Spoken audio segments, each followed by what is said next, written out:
Hi, everybody, and welcome to the July 2021 edition of Frequency Freaks. We have a really exciting lineup for you today. We have a panel discussion on the genre of noise music. This genre of music is often misunderstood, and the use of noise within the music in terms of creative emphasis and things like that is often misunderstood as well.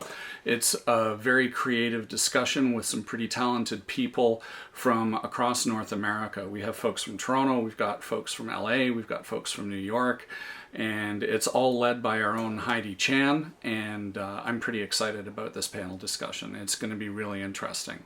We also have some great performances lined up for you today as well. Some of them focus on noise, some of them don't, but that doesn't matter. We're happy to have them all.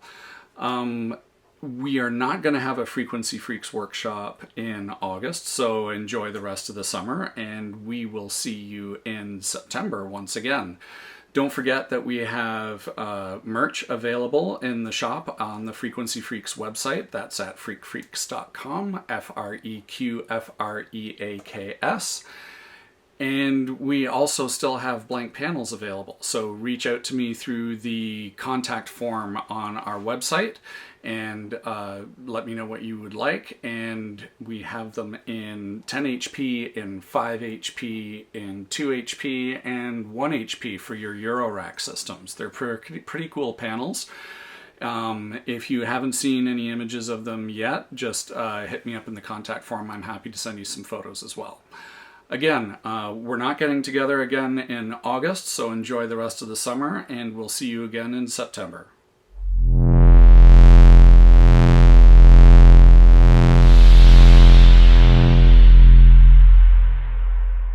Hello, this is a panel discussion on noise, I guess, for July Frequency Freaks, and I'm super excited to have the following artists join this discussion. Lily, Calytrix, based in New York.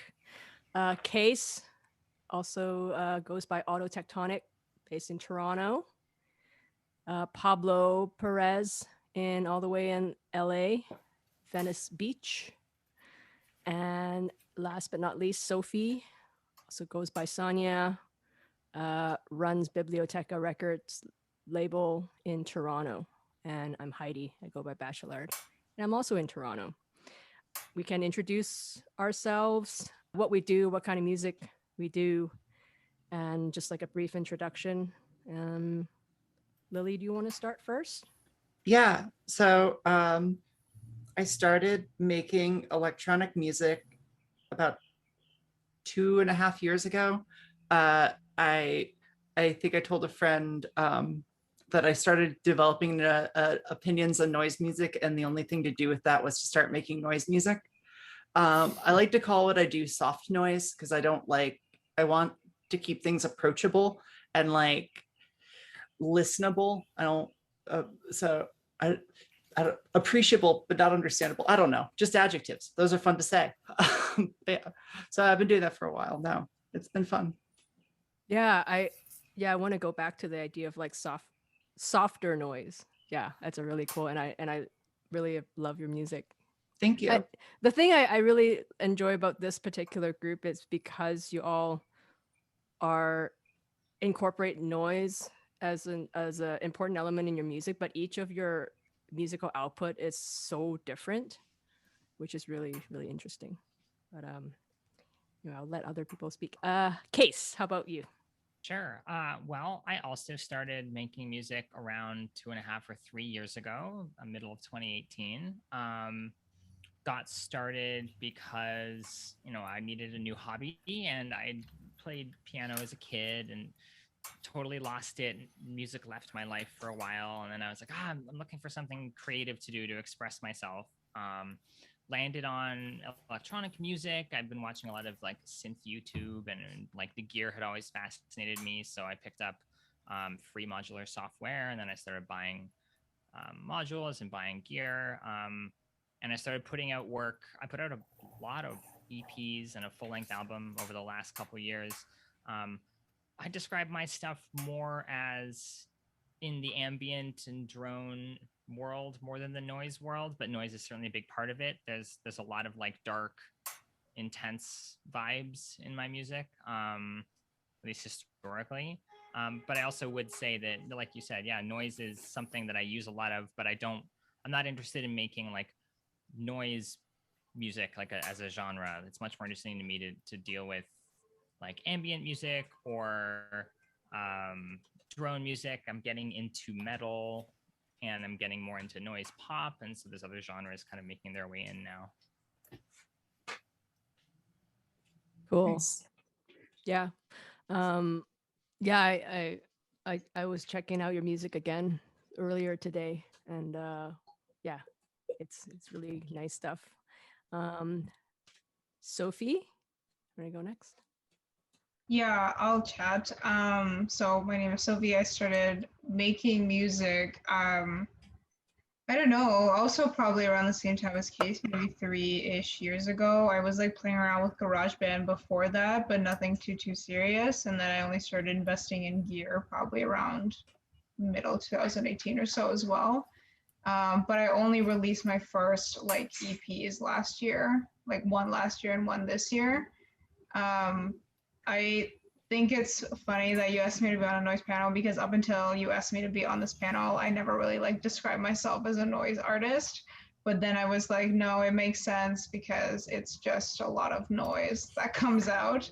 I definitely describe my work as very like experimental. I like to layer a lot of textures and sounds, and I really like field recordings. So I have a lot of fun with it, but I guess you're right. Like noise is a big part of it, and it very is similar to it. And I do like whenever I like post on the internet, I'll like hashtag noise music because it is so adjacent to it that it does seem like quite close to it. However, when I think about noise music, I always think about something that's much more abrasive than my usual output.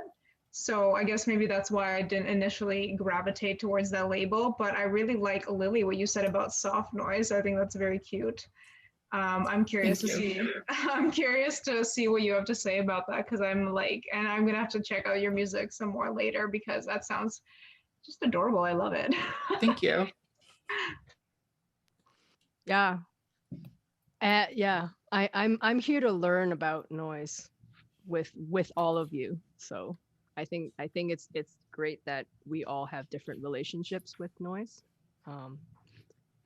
That makes it I think an interesting discussion. Last but not least, Pablo. Hey, first of all, so honored to be with all of you here. I really enjoy all of your music. It's really cool. Thank you for having me. So I've been playing music since I was like 15 years old. And I actually went to school and studied music and traditional, like studied jazz, and I played rock and funk and with bands and just everything. And then but I've always had this part of me before I even knew what it was, a very experimental side. I mean, we'd be playing, Motley Crue or Led Zeppelin, but I was like, hey, what if I put these paper clips on my bass strings? This sounds kind of cool, right? Or like, what if I tie a rope around the neck on the right? And everybody's just like, dude, you're just being weird. What? And like, I feel like nobody ever quite got it. And it led to a life of kind of frustration and trying to find like who I am as an artist. And I think about 4 years ago, I discovered kind of modular, and it completely just like was the answer to like everything I wanted to do. And it just gave me this platform to experiment and do different things. And to me, like noise music is really, it makes me think of this Laurie Anderson, this great artist that she said, I call myself a performance artist because it doesn't close doors to other, like a bunch of different things. And noise to me is like this interface that lets me do many, many things and experiment the way I like to do it. But it can mean so many things, and like soft noise, and I've heard harsh noise, and I've heard ambient noise, I've heard like, and there's, and it's just the people that are in the scene, I find I tend to love to be around and have so much, it's like this weird dog whistle that calls other people. And if they get it, we're likely going to get along. And it doesn't seem to fail. Yeah, that's a great way to put it. And yeah, and I think that like the way I guess we can start by thinking a little bit or talking a little bit more abstractly, like you said, that the idea of noise, I think that started off with, maybe specific genres or styles, such as harsh noise and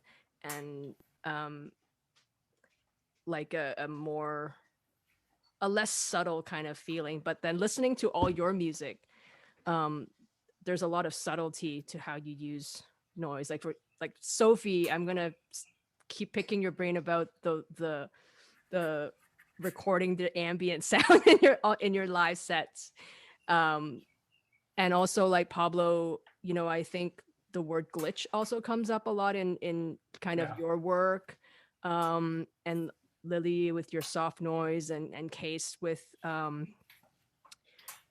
you had the term blackened electronica on your Bandcamp, which is so cool. Like I think each of you have such a different relationship with noise. And I think for like I myself, I don't consider myself a noise artist at all. But I like to think of it in terms of like using samples and getting artifacts from samples and things like that. So yeah, like the question would be like your relationship with noise. Yeah, what is your relationship with noise, and how do you think about it, in terms of is it like for you a resistance to like other kinds of music, more like melodic stuff, or how do you relate to that idea? I'll Go ahead. Sure. I'll take that as a jumping off point.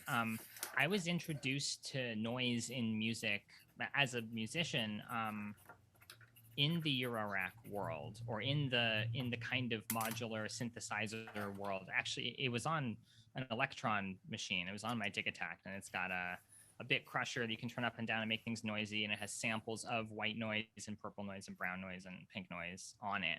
And so I was introduced to noise as a thing, as a tool, as an additive tool to change how sounds sounded, and to make different sounds give off a different vibe. So when I started incorporating it into music, and because I wanted to make dark and harsh or intense music, like blackened electronica, like I have in the tags on my Bandcamp, I approached it as a tool, not as a sort of genre or identity, or like this is kind of music I want to make. I wasn't listening to noise music. The kind of stuff that I wanted to make came much more from the metal world or the ambient world, and noise is just an element amidst lots of other elements for me. So when I'm making a piece of music, I want to move through a soundscape, because a lot of what I make are essentially soundscapes that I move through in different ways. Like noise is one of the parameters to bring in and out to sort of show movement. Those diagrams that you get like in high school science, where they talk about Einstein, and there's like the grid, and like space and time is kind of, it curves around, so it's like a three-dimensional plane. Noise is just one of the things. If I'm going to move through something I've created to create a piece of music, noise is an instrument like any other instrument, and how noisy something is at the end for me is all about whether that fits the vibe. And I'm not thinking of it in terms of genre, or like how harsh does this have to be to count as noise, or the primary thing I'm thinking about when I'm making music is never, is it noisy enough, or do I need more noise? It's always what's going to make this sound like you're listening to one thing. That makes sense. Yeah, cohesion is something that's really important, or maybe not because like cohesion might not be the right word, because like it's like dissonance can also be fun, but it's like a feeling of that things do fit together just via some logic that even might not be legible to the listener at all, but at least you have in your head, right? Yeah.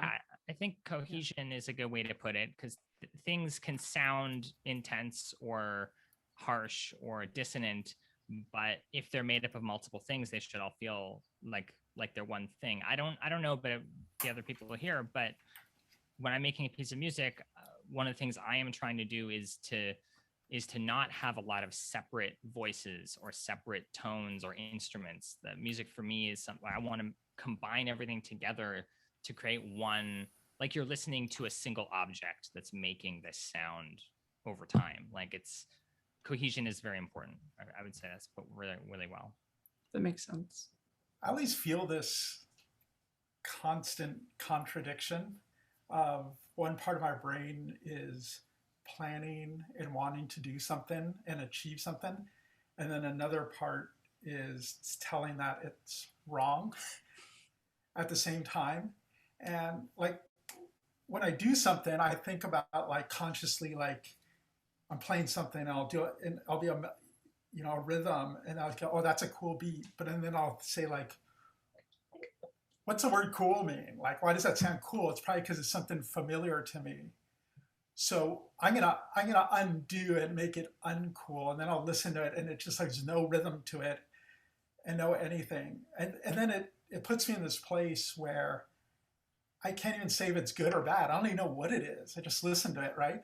And then when you get to this place where you don't even know what you're listening to, there's some kind of truth that comes out for me. And it almost feels like my music has it's like carving away all the things that are not true, getting to this place. And for me, it ended up being this like static and glitch, and I could feel it in me, like almost like a biological system. Like, and when I go to a river, like I hear like the disorder or the chaos of all of nature, but then it makes like this rhythm, And then I start to think, oh no, I'm just thinking about nature. Now I got to stop doing that. Now what's next, right? How do you get to the next level? This is just something that drives me crazy, and it's super painful and to make music sometimes. But then there's a weird joy at the same time in that. I can definitely relate to that. Like, I find that I often have a psychosomatic experience when listening to stuff, when you just feel it in your body, and you just don't have the words. There's this weird vibration almost. I'm a big fan of what you said, Pablo, but who can tell kind of whether it's good or bad. That's kind of something that I always preach to people. Don't, when you're making music, especially if you're making experimental music, especially if you're making music that is not mainstream music and doesn't necessarily follow structure, it's very important, I think, to step away from these random labels of good and bad, because good usually just means mainstream accessible, and bad means not listenable. And back in the day, when I first started playing around with GarageBand, several years ago, I gave myself a challenge to make 5 songs, 3 or 5 songs, in various progressions, to make each one more unlistenable than the next. And the final one ended up being so horrible. It started off with the most unpleasant sound that I could think of, which was the dial up internet noise. Nice. And the more I added layers to this track, it was just more distortion, more feedback, more and more features that would make an unlistenable or unpleasant song, to the point that to the ears, I couldn't listen to the whole thing, because I was damn, it hurts. But it was necessary, I think, for me to push those boundaries when I first started out making music, because I just didn't know what was possible for me as a creator at the time. And I was let me go to the most extreme.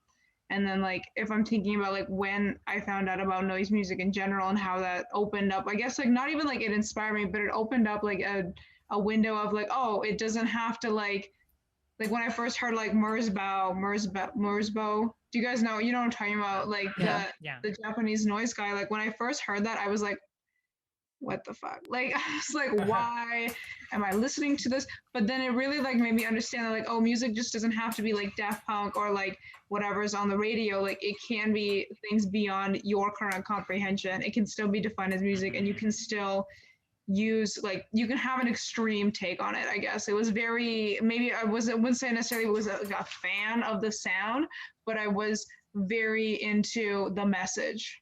Yeah. That makes sense. Yeah. I a few years ago I somehow landed a gig at a harsh noise event. I don't know how I got invited, but somehow, you know, I think the organizer was looking for artists, and at the time I was like really into the modular stuff. I'm like, I'll do a noise set on my modular.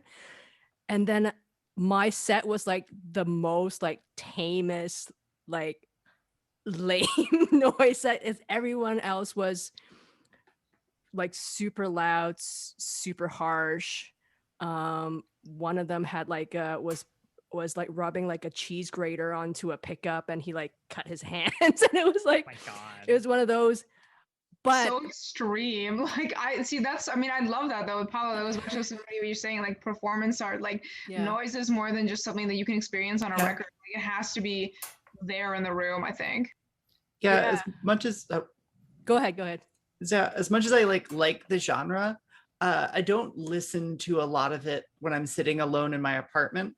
Like, but I love going to like experimental or noise shows, and yeah, experiencing the contrast between acts, seeing someone be very rude to a saxophone, just all of the general performance around it is interesting. And also, I think, kind of going back to what you were saying, Sophie, about like the don't worry about good or bad, is I think one of the things I like about generally like the broader, the experimental, the noise, the drone communities is people are much more willing to listen to something they don't like and to find something to appreciate in it than I think in other musical communities I've come across, where it's just like, I've listened to a lot of stuff I don't like, but it's good. I've learned from it and I've enjoyed interacting with the person who made it. I also feel like the noise and related communities, experimental music, the artists and the communities of artists are much more on board with make what you like, don't make what someone's going to listen to. Like, Exactly, everybody yeah. out here is putting up weird stuff that they like, and they're worried that no one else will like it. Yeah. And regardless of if it takes off or not, I mean, even the definition of takes off is like very different for our community, and like that creates, I think, a good, like a strong ethos of like make music for yourself and do art instead of like this is the noise music industry. When I was little, my dad was an artist. Nice.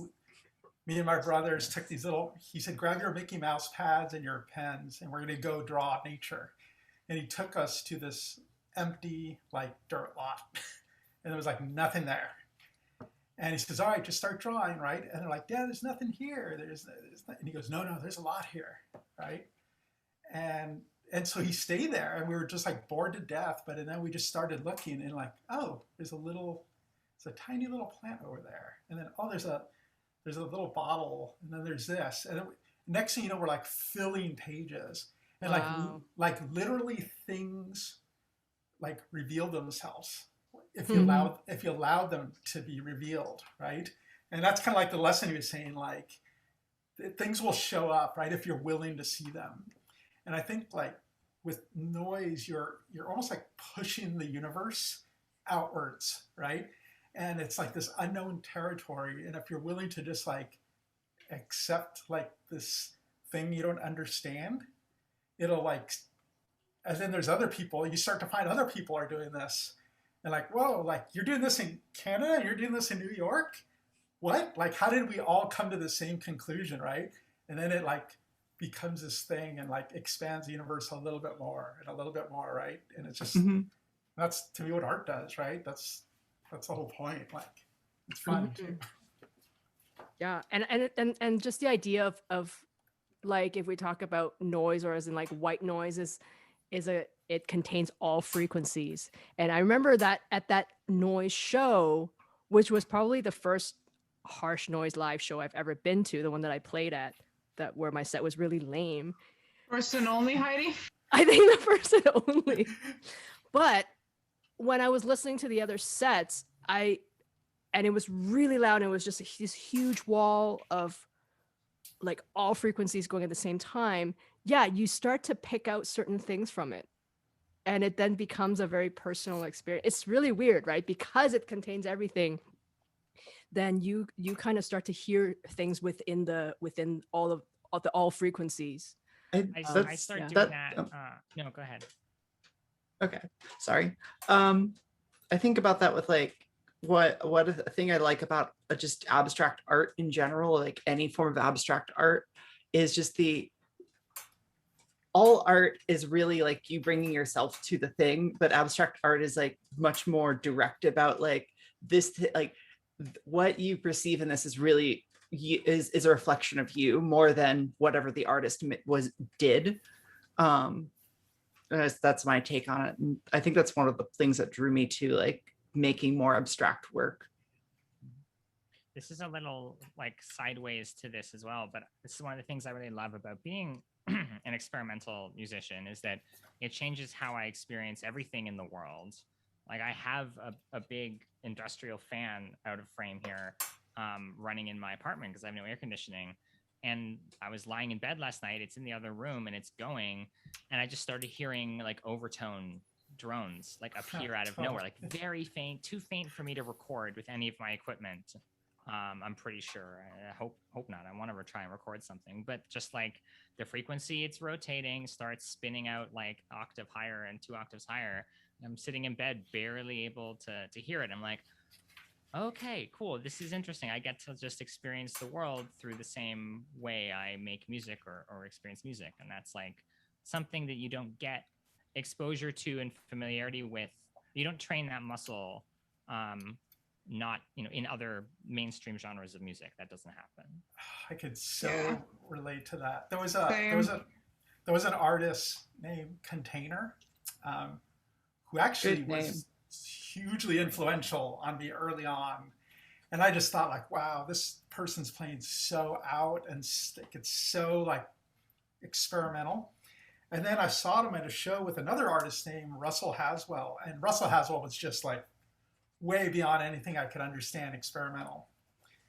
Fast forward 3-4 years later, when I listen to them both, and I love Container, but it sounds like, oh, this is almost borderline traditional now. And like, it's cool, I still like it, right? But then when I listen to Russell Haswell, it's just like, this is so deep, it's so incredible. And like, right? But it takes that kind of, like you said, it's a muscle, right? And to be able to understand and to see it and to let it be revealed, you have to like put effort into it.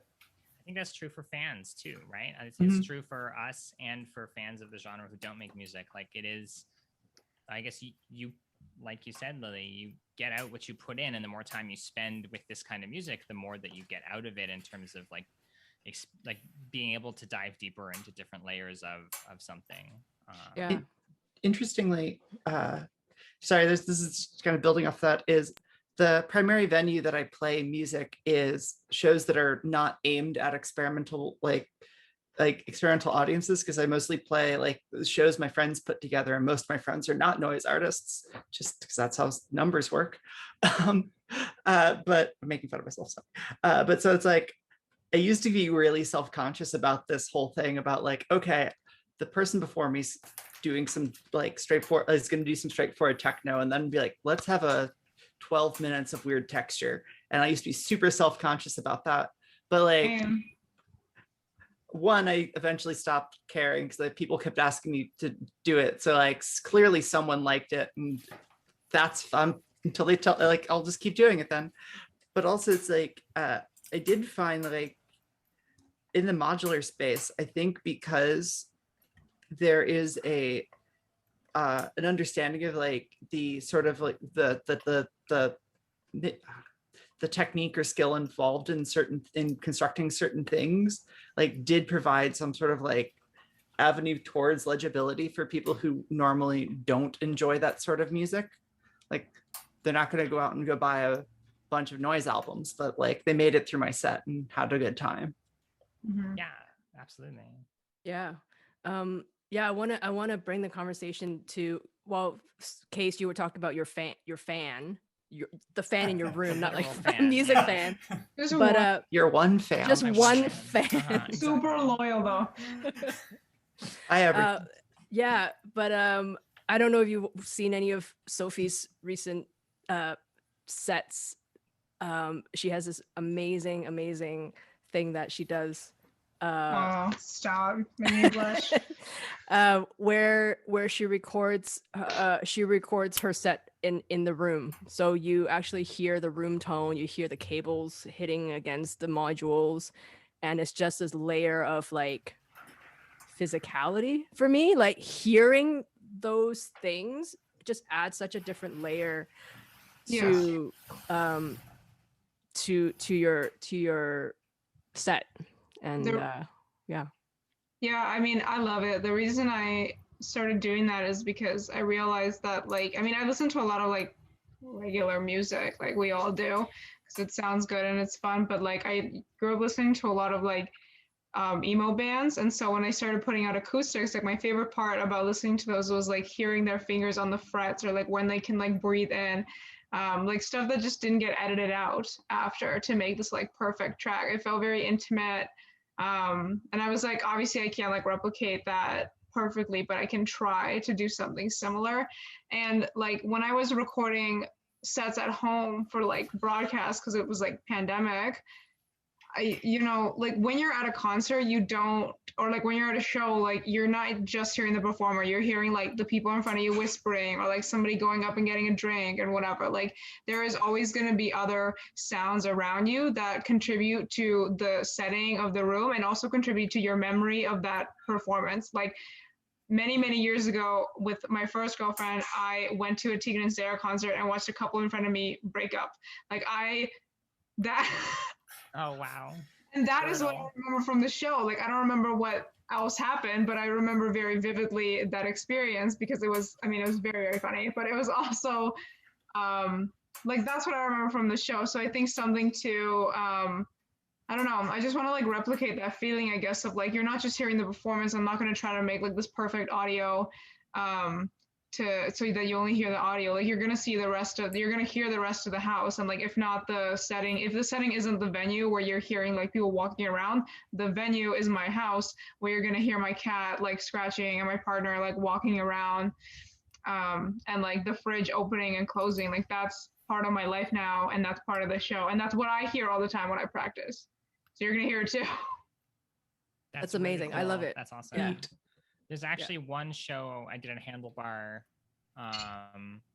before the pandemic, maybe my last one before the pandemic, and I had a friend record it my friend recorded it on their phone when I was up there, and it's the only recording I have because I didn't manage to actually capture it to my Zoom recorder during the show, so that's the only copy of that performance that exists. And obviously for me, like it kind of bothered me at the time, and be like, oh, I have this recording, but it's got like glasses clinking and stuff. But very much it does add to the texture of that whole performance. And yeah, as to the room, like it's like you're there. Yeah, it is very much like you're there, and it's the only version of it that I have, and it's become like one of my favorite recordings of my work, this live work, because it's so much more situated in an environment. And more, it's like improvisational, even just because of the randomness of the environment. So that adds a ton. Yeah. How does performance relate to the music you do? Think of it in the terms of narrative, not like writing an actual story, but similar like structures to a narrative, with building up, like having little climaxes, resolutions, that sort of stuff. So I think of it in those just broad arcs.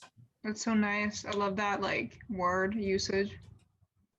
Thank you. All of my music is performance, because all of the music up until recently, where I've been writing songs and like singing, which is a very different, I might even use a different artist name for that stuff, but all of my music as Autotectonic is performed live and recorded. So I do takes and I practice, but if I set up a patch, I'll play the patch, and the best take I get's the one that goes on the record, or it doesn't. So for me, there is no musical output without performing live gestures and Mm-hmm. Interjecting like my two hands as the human element. It's gotta be live for me. Oh, it's Yeah, 100% same. Yeah. Oh, but sorry. But like one of the reasons I make music via Eurorack instead of a computer, which would be a much more economical way to do it, is because I can use it to fight my perfectionism in that Yes. I have some rules. I use a ton of randomness in what I do. So I only have like maybe 60% control over the music I make anyways. And then I record to stereo, so which means I can't do any remixing later. And so if I get a good take that does something cool, even if I have like flaws in my head about it, if I can't do the cool thing again, and it's mixed to stereo, which means I can't pull parts out of it. So You get the it's best done. one you get. Yeah. Check that off. I Go had to I, work till 3 in the morning trying to do it again, but it's probably going to be the first one you get that's the best one. It's usually the first take. Yeah. Yeah. I had a gig where I was playing a set and people were gathered around, and my sequencer just went crazy for some reason and just started spitting out gates, and everything just accelerated to like really fast, and I didn't know what was going on. I'm trying. That's how your music was born. Right? That's how literally that's how it's born. You know, or like Nice. or me bumping the tempo thing, and everything just like dropped and slowed down, and everybody's like, yeah, like, and I like, so I started messing with tempo. But it's those moments, right, where like at first it might be like someone clanking their glasses, but the next thing you know, you're sampling clanking glasses, or you're sampling background noise. Yeah. I wanted, Lily, you mentioned something about rules. Like, do people have rules, like when they like that they kind of, or frameworks that they go by when they create? Yeah, I wanna bring the next element in. Is like let's start talking about like technique, like modular techniques, and let's start talking about, you know, the gear or the technique, you know, feedback or distortion or noise. Chaos, random. Maybe Lily can start with the Yeah. The first thing I'll say is I feel kind of weird as a noise artist in that I don't have any like distortion modules in my system. Because I mentioned before, I'm a bit of a perfectionist. And so like, I want to like, I will use as many modules, like I have a bunch of modules because I'll use as many modules as necessary until like the sound I want exists, and then figure out what I'm going to do from there. But like, so I don't use distortion because I want the control really. But the actual like structuring and composition of a patch is pretty much like, I just find a thing that I come up with a texture that I like, or just patch some modules I haven't played with in a while together to see if I can get something.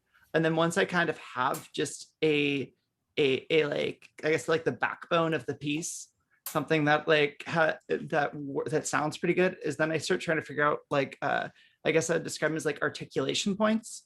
And how many really depends on like how long the set is. If it's like a 10-minute set or a 20-minute set, really depends on how much I need there, because that's what I'll just be playing with. So like sometimes that will be like coming up with something new, because like I have some weird chaos oscillator in my system. I have one of the new Benjolins, which are just great.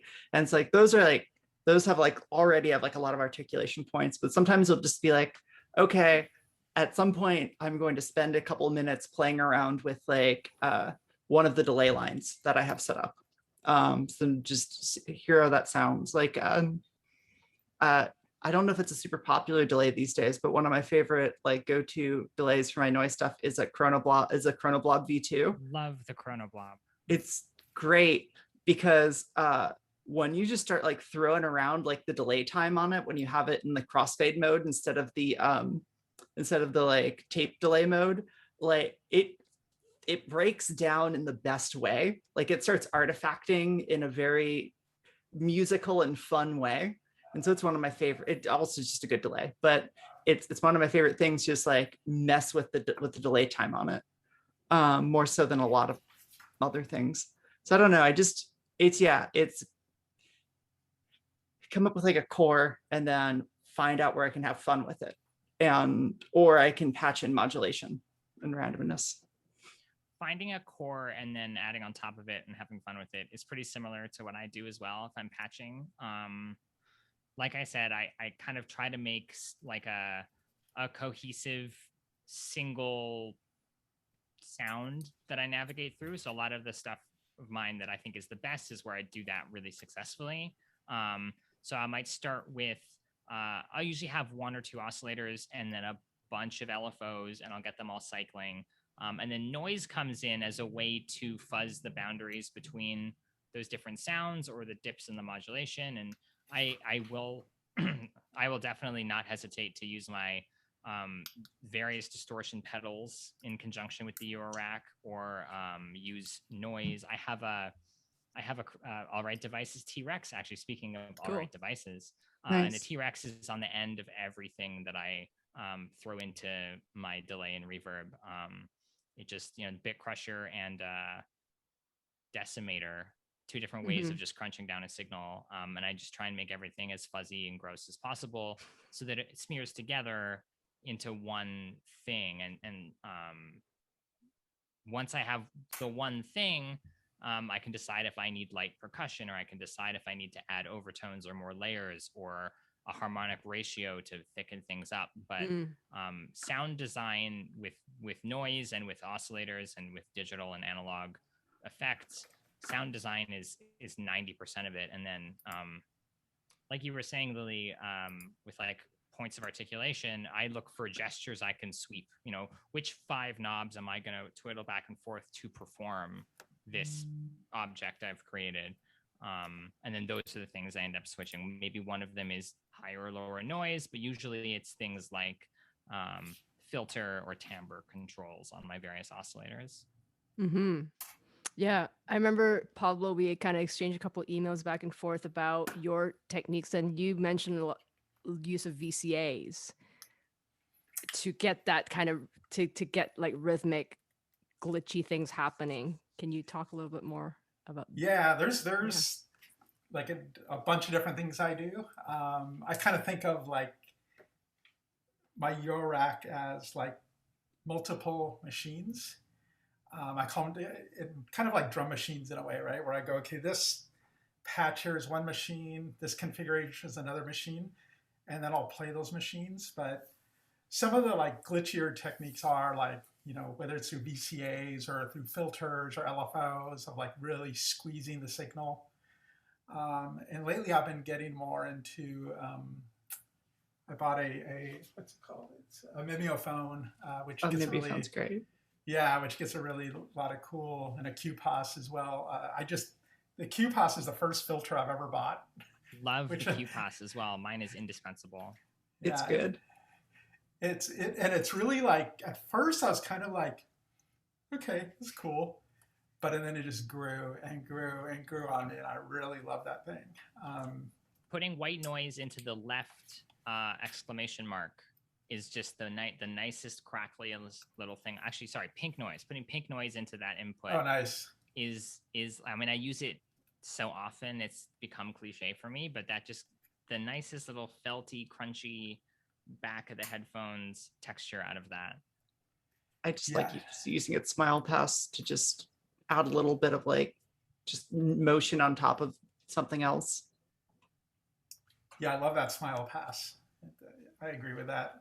But I'm always like, actually lately I've been experimenting with turntables and scratching the records up and painting on them and getting different sounds and then passing that through like modules and stuff. So that's something I'm experimenting. I've got a cassette decks and run them through modular and like infinite loops, and then like trying to record stuff into real time. And so, and anything that I can think of. And if I do something too much, I usually stop. No such thing. Well, for me, if it's become too much, too of a cool pattern, you laugh if somebody says like, "Wow, I really like the way you use that so and so module," and that makes you not want to use it. that'll make you want to. If it starts feeling like you're relying on it to become a signature part of your thing, you always want to be moving forward. Yes. I have this book, Pablo. It's called Experiment in Music since 1970. It's by Jenny Gottschalk. She has some really good case studies in there of like mostly experimental musicians who are doing like weird stuff. And there's somebody in there that, what do? They did something with records. They just took a bunch of records and like just destroyed them and mucked them up and then tried playing them. And it was like, well, like, it's what it is, like painted all over them and stuff. I can't remember the exact name of the artist, but I'll try to find out and remember, but it is in the book. And overall, it's a really good book. Like, I found it really inspiring when I was reading it to check out the case studies and be like, oh, how can I apply that in my own work? And how can I move like beyond modular as something that I rely on for my music as well? Which I guess has been like kind of a focus for me in the last year or so. That's Sophie, so have cool. you ever incorporated your DJ setup with your modular? No, I don't know how. And I have like really no interest in like crossing those two worlds. Like DJing is so like melodic and like really structured for me versus making music is so free. Like, I guess if we're talking about techniques, my technique is like pretending that I'm a beginner and that I don't know anything and just pressing random buttons. Because I find that yields like, I guess, the most fun session, but also the most unpredictable results because like, I mean, I do sometimes feel like I rely on some of my modules, like Kay said, which I don't want to feel like that. So which is why I like to work with limitations as well. Similar to Lily, like I'm like, oh, I'm just going to use like these three in this set, or like I'll challenge myself to like only use the DFAM for like a week or something like that. Just so I can like give myself a chance to like relearn the gear. And if I buy a new module, I try to like spend more time with it if I can. Because it's important, I think, for me to, like, I'm not always going to be buying a bunch of new stuff. So it's important for me to kind of like make the most out of what is in the kit.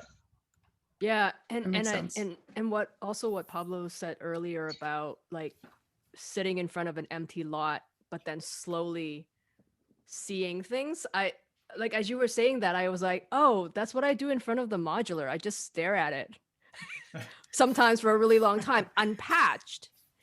And then I just like, I'm just gonna pick like an output, or pick an input. Which leads me to the next question is like, I've never really had the courage to do this, but I don't know if anyone else has regularly like patched without listening to what they're patching. No, I haven't. I have done Never. I have done 2 shows where that kind of happened. Wow. One was this like modular on the spot thing, and one of the other that was paired with another noise artist, and they were a harsh noise artist, and like the moment we started, it was just a noise wall, and like I couldn't hear what I was doing, and I decided I was going to live patch because why not? So yeah, I patched without hearing anything for 12 minutes. It was an adventure. I've live patched a couple times with other performers or by myself on stage. One at a Frequency Freaks, actually, Heidi. Cool.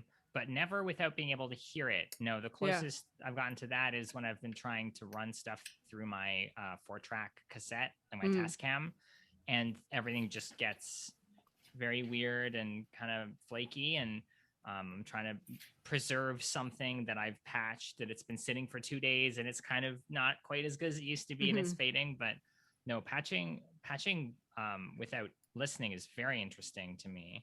Yeah, I gotta try that. I've read about it, and I was just never had the guts to do it. I mean, it's not like I know what inputs and output where the inputs and outputs are. It's not like I'm gonna fry anything. But I've been planning to do it as kind of in relation to noise, in relation to unknowable sounds. Maybe we can do a little piece like that. I think it can definitely be fun. I'm now thinking about it more because like I've never really thought about it as a technique, but like I've definitely came up with like, because like usually I have ADHD, so that means I'm a chronic procrastinator, which means so often I've like agreed to do something like, oh yeah, do that stream and then not make a patch until the morning of, and have to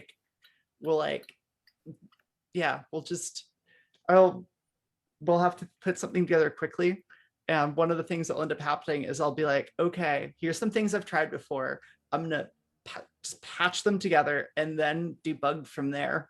And figure out where I'm going, because I've now stressed myself out and need something to start with. Yeah. It's not my preferred way of writing a piece of music, but it's worked a few times. Well, first of all, I'm impressed that you remember stuff that you've patched revived. Like I've never remembered like any kind of patch that I've done before. But also I sometimes find some of my better patches or things I like to listen to, or things I patch together quite quickly, like really instinctively. I think it's kind of like what really, like, kind of thinking about like what Sophie was saying earlier is like the getting out. It's like a way of getting out of your own way, really, to get your put your ego aside and just do something. Yeah, totally. Yeah. Something bad is better than nothing at all. Have you ever had those patches you love so much and don't want to undo? Yeah. But you feel like you have to? That's why I have another one of my rules, which is every patch exists for one performance. Yeah. The first thing when I finish a live set, the first thing I do is I unplug everything. It's like I don't want to think about preserving it at all. When it's done, it's done. And I will revisit the same patch ideas over and over again for sure. I will use the same techniques with the same modules, use the same potential single voice, but no, it's one and done every time for sure. I'm lucky if a patch lasts a day on my modular system. Oh, same. Yeah. But one time I said, I'm going to work on a patch for like a week and then do a show and just, as an experiment. And at the end, I got so much anxiety and stress out. I unpatched it like maybe 2 hours before the show, and then just repatched it, and it ended up being like one of my favorite sets that I've ever done. Nice. So when you repatched it, were you trying to recreate what you did, or it was just like, I'm just gonna do something completely different? No, it was just I kept hearing that patch, and I felt too locked into it, and it felt like too predictable, and it started stressing me out. Because I get anxiety, whereas if I'm improvising, I'm cool because it's like, yeah, I'm improvising, But if I'm like, it has to meet an expectation, it's too much. And so I had to get rid of the expectation and just let it kind of go. And so it's very freeing. One of the most freeing things is a friend of mine reminding me that repeatedly, so that I finally eventually learned to accept it, is no one knows what the thing you're doing is supposed to sound like. So don't think about anything as mistakes. Just keep going, and that's this set. That's how this is going. Exactly. You gotta roll with it for sure. I have some mottos that I say to myself whenever I get feeling anxious and stuff, and the main one is no one cares. Nobody cares if it's good or bad. Nobody cares it's gonna happen. Nobody cares. People are too focused on their own thing. Nobody cares. So just go and do the most and have fun with it. And then another thing I like to say to myself when I'm like, I don't know, should I, is you're gonna die. That's positive nihilism. Yeah, well, it's like a threat, you do it. It's also true. Both things are true too. Yeah. You might as well, because you're gonna die. Might as well. Yeah, you're gonna die. It's a fact. It's gonna happen. We haven't reached that level in this timeline to not die yet.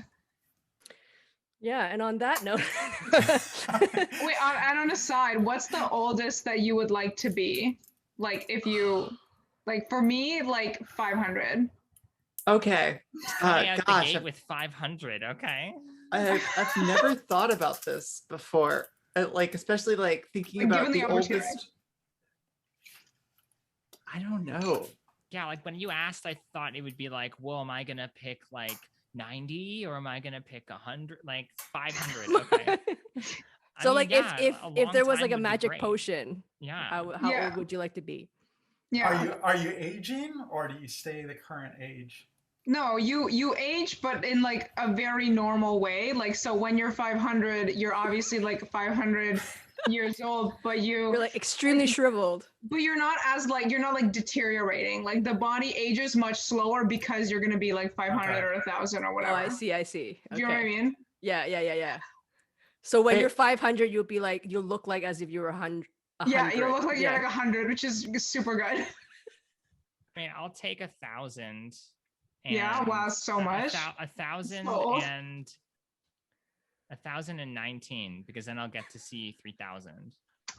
Oh, I see. Interesting. Yeah. Smart. I don't have an exact number, but like, a thousand years sounds too long. It's like a lot of things to see. So something less than that, but I don't have an exact number. Yeah, I mean, definitely would like to live longer than I will, just because I wanted to see things Sure, for sure. evolve. Yeah. Yeah, like I'd like to know what it's like to be like live as long as like a tree, a few hundred Like years, that 800. kind of. Yeah. 800 for me. See, I like the random number. I'm ready to become the next thing anytime. Maybe I'll be a butterfly or a squirrel or. I think I'd be thinking like, oh my gosh, I only have like 400 years ago. What am I going to do?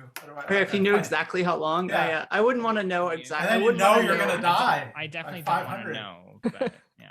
I'll definitely buy a lot more modules. I'm here for another like 800 years. I better like. You're gonna have to buy some modules in 800 spares. years. You have to stock up on spares of them. It's like they're not going to make this in Oh 700 yeah, years. that's true. Oh my Yeah. god. Power Will Moog supplies. even exist? Oh, I hope so. Power supplies. I hope so. We'll plug into it ourselves. So that's how it's going to be in the future. I have a question to go back to technique. 'Cause Yeah. I'm curious because it's important to me. Do any of y'all do stereo stuff, or are you stereo or mono people? Entirely and only stereo. What do you I- mean? Like, do you have like stereo modules like for like processing thing in stereo? Or Do you tend to like make your music with a stereo focus, or like, or is like, oh, it can be in stereo, but like a mono mix is also like it's not like intentionally stereo. It's like composed in mono and then might. Stereo is completely the goal for me. It has to be in stereo. I will have mono voices, sure, especially limited on the modular as you are with channels and stereo mixers. And I've got a lot of modules that work in stereo now, but I didn't always. But no, stereo for me is so important. I need to have the stereo field. It's about creating an environment and a texture, things moving from both sides. I like when things are different in. Excuse me. Motorbike right on college. No, stereo is super important to me. Things have to be different in the left and the right ear. Even if it's the same voice, I want some effect or something that is going to be giving you slight variations. No, I compose and perform music entirely for stereo. Yeah. And that's because it's going to be listened mostly in a small room or on headphones. I'm not making big room music. Mm-hmm. Same. Yeah.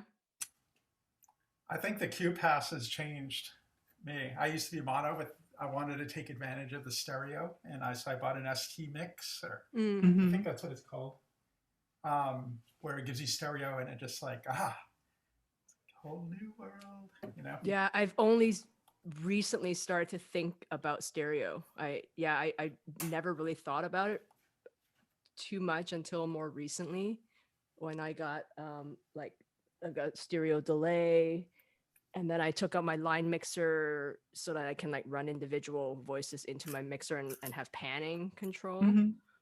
So only more recently. Before I was just more focused on like textures and sound design and and layering and composition, and not so much in the stereo field. But definitely it's expanded for me. Yeah, a lot of possibilities. I just saw this article where somebody said stereo will be like the black and white television, in the future, like for our generation, like that everything's going to change of how like the fields, sonic fields that we're going to have available to us. Yeah, I guess I don't know too much about like the virtual like sound stuff, or has anybody started like looking into beyond stereo Like panning quadraphonic? things. Yeah, For me. not much. I've- Yeah. I've done quadraphonic sets, not fully taking advantage, but it's a whole different beast, you know, because you're thinking about, oh, like, sounds coming from everywhere. You know? Mm-hmm. Mm-hmm. I haven't really tried quadraphonic yet. I've I don't. listened to some app. Sorry, go ahead. I was like, just because I really don't have like a quadraphonic setup, and so it's kind of hard to, like, yeah, compose for it without being able to really hear it. Mm-hmm. Mm-hmm. I've listened to some of Apple's spatial audio stuff. I'm not that impressed. I mean, I know quadraphonic is great if you can get it. Suzanne Shiani's done a lot Mhm. of quadraphonic work that I've seen on YouTube with my 2 headphones. But no, I like it becomes more complex for me, and I don't think I'm at a point in my art where that's something that's important to me. But maybe in the future, for sure. To be honest, I don't even think the average listener cares. Like, whoever's like, I don't know. Like, I know that Spotify just recently did pay more for like high quality audio or something. Like, I know that the average listener, like 75% of Spotify's users are on the free plan. They're not gonna pay extra just for like high quality audio. Like, they don't care. They just want to listen to Ariana Grande. Like, they don't care how good it sounds. They're literally just walking to the store. So I guess like that's kind of something for me that I'm like, I'm not like that interested or that invested in, I guess. Mm-hmm. Going Yeah. back to sorry. Go ahead. Thinking about the quadraphonic thing more, I think it's going back to thing like Case is saying is the primary audience I'm making music for is like, yeah, small rooms or headphones. And so like if like I was going to do a show where someone was like, oh yeah, there's a quadraphonic setup, and I'd be like, okay, I'll figure out how to use that. But yeah, since mostly it's going to be archived on like Bandcamp and someone's going to listen to it on headphones, like stereo is just kind of where I'm going to, I think, like aim for instead of something more esoteric. Yeah, I think in the future they could get it to a place where I could have sounds distinctively coming from this part of the room or that part of the room and blend them as part of the experience. I guess kind of like when you go to the movie theaters and you hear the gunshots behind you and the cars on the left. Like, that could be interesting. But I don't know if they're going to have that in the next module on the spot. Yeah. That's, and I guess like the spatialization of sound is really what happens in a live situation. Like, I mean, like what Sophie was talking about, when you listen to a live performance in a bar, you've got sounds coming from all directions anyways, right? So Yeah. that's And kind of also like reverb and like speaker, like slight like mismatch and stuff like that. So totally. Yeah. all sorts of like little things. Yeah, you got like people breaking up in front of you and you've got like people arguing behind you and, you know, glasses clinking all around. So we've had a pretty extensive chat, and I think that it might be a good time to, you know, wrap things up. So I don't know, any final thoughts about noise in any kind of in any context, like abstractly, psychologically, technologically? I mean, the thing I always think about when I put the noise label on some of my stuff on Bandcamp is that it gives me a license for it to not be good, which is all I need to put what I want to put out there, right? Like, Very I'm freeing. somebody who is very concerned with what people think of me, and like I want people to think my stuff is good, and I want to, you know, that's just part of why I do it. And living in the experimental world and the noise world lets me shortcut that a lot, and to be like, hey, this is a weird thing that I like, I'm putting out there, and because it's part of this larger world of weird stuff, someone is probably going to like it, and if they don't, then it's a pass because it's too weird for them, but it doesn't mean it's not good, you know. And I think that's very freeing. Yeah, it is. It is definitely freeing. I guess my like general thought about noise, just or about making music, especially like experimental noise stuff, is like, yeah, use your modules wrong. Like, just do that. Like, it's pretty hard to break most of them. Just plug things in and see if it makes a cool sound, and then try something from there. Like, Yeah, 100%. I love it. I love to encourage people to not care about how the module is marketed to do, and just like sit in front of it and do something that it's not meant for. Yeah. Yeah, I kind of agree. It just gives you that license to explore, right? And to go out and try. And I even tell my friends who play traditional music, like if they're a guitar player, I just go and tweak all their tuning pegs. I go play something and they struggle. I go, just try to make a good sound out of this, right? And they go and they start like, oh, I never thought like this. I never thought of, because I'm so used to doing this in a certain way, right? The way we're supposed to do it. But noise allows you to like, it's like Greenfield, right? Like, oh, there's no precedence. There's no precedence of what you're supposed to the right way. You can just explore. Just do it. Sophie? I mean, I agree with all that. Just do whatever you want. Don't pay attention. There's no rules. Like the rules, like somebody made them up. Like who cares? Who is that? You don't know. Just do whatever you want. Have a good time. Remember, you're gonna die. And noise music is just extreme ambient. So you really Extreme just have total license to do whatever you want. Yeah. Extreme ambience, a good phrase. I like that. Yeah, that rocks. I just did a podcast earlier today. I'm so tired. I've been talking all day, but the one thing that we talked about was how I think that ambient music and noise music are like two sides of the same coin, because they offer the same kind of like like you have to be present in the full experience to like get the full experience. And whereas one is like more quiet and one is much more loud and like abrasive and harsh. The two different ways of a listener dissociating to your music, either like very chill and calm or like very intense.